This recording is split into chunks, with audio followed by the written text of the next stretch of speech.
Namaku Rena. Aku menikah ketika usiaku 25 tahun. Seorang lelaki yang telah menjadi pacarku selama 5 tahun melamarku untuk dijadikan istrinya. Awal kehidupan pernikahanku kujalani seperti biasa saja. Namun tak kutemukan cerita tentang bagaimana rasanya malam pertama atau bahagianya memulai hidup baru. Mungkin hal ini dikarenakan kami sudah lama berpacaran, jadi tidak ada cerita bulan madu yang istimewa pada pernikahan kami.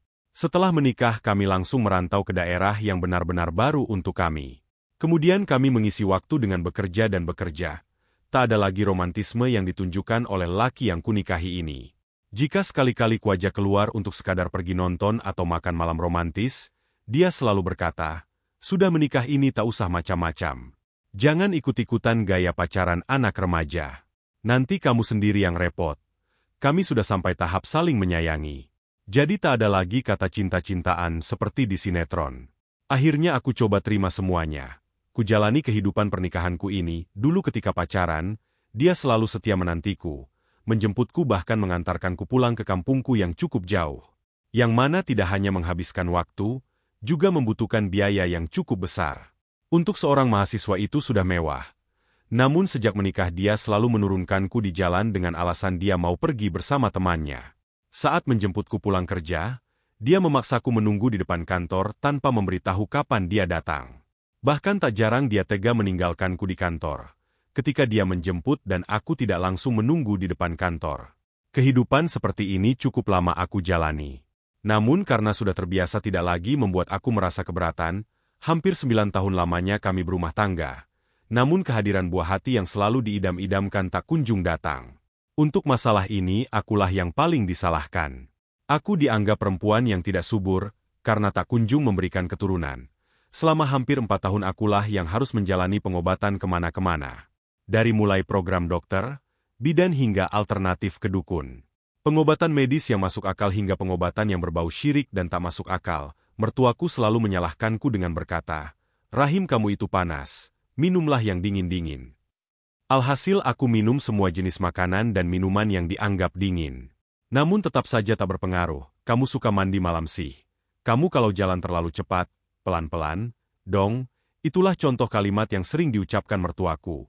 Bahkan mertuaku mengancam bila aku tidak juga mempunyai anak setelah 5 tahun pernikahanku, mereka akan memisahkanku dengan suamiku. Aku sudah tidak lagi mengonsumsi makanan yang mengandung merica seperti sop, soto delel, tidak lagi mengonsumsi makanan yang mengandung durian dan juga buah duriannya. Aku tidak dibolehkan membawa kendaraan apakah itu motor atau mobil. Bahkan aku sampai mengorbankan beasiswa S2ku demi memperoleh anak. Berbagai cara dan saran untuk memperoleh anak aku lakukan. Banyak dokter aku kunjungi untuk konsultasi. Melakukan HGC juga sudah aku lakukan, tapi hanya akulah yang berjuang. Sementara suamiku tidak mau sedikit pun mencoba berkonsultasi pada dokter. Akhirnya di akhir 5 tahun penantian, kami dipertemukan dengan teman lama yang memiliki nasib hampir mirip. Ia baru memperoleh anak setelah 3 tahun pernikahannya. Dia pun bercerita bahwa mereka berdua konsultasi ke dokter. Dan dokter mengatakan bisa jadi penyebabnya bukan istri tetapi suami. Tak lama setelah konsultasi kemudian mereka menjalani terapi, dan akhirnya mereka memperoleh anak. Mendengar ini aku menangis. Mengapa suamiku tidak mau berobat dan mencoba konsultasi ke dokter agar tidak hanya menyalahkan aku? Setelah sering berdebat, akhirnya suamiku pergi berobat diam-diam tanpa sepengetahuanku. Ini ku ketahui karena dia mulai minum obat-obatan yang jarang aku lihat. Katanya itu obat dari dokter. Namun setahun pengobatan, akhirnya suamiku menyerah. Lalu dia menyarankan kami untuk ikut bayi tabung saja. Singkat cerita program bayi tabung kami berhasil. Walaupun ada sedikit cerita sedih di mana suamiku tidak mau menemaniku selama pengobatan. Kebetulan kami berobat di kota lain dari tempat tinggal kami. Alasannya karena pekerjaan bahkan untuk menjemput aku pulang setelah berobat dan dinyatakan positif hamil. Suamiku tak mau menjemput.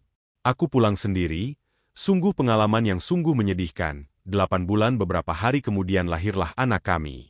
Di antara kebahagiaanku, aku juga bersedih karena anak yang kami tunggu-tunggu kehadirannya.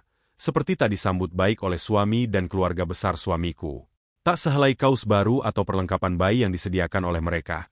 Aku pernah mengajak untuk membeli.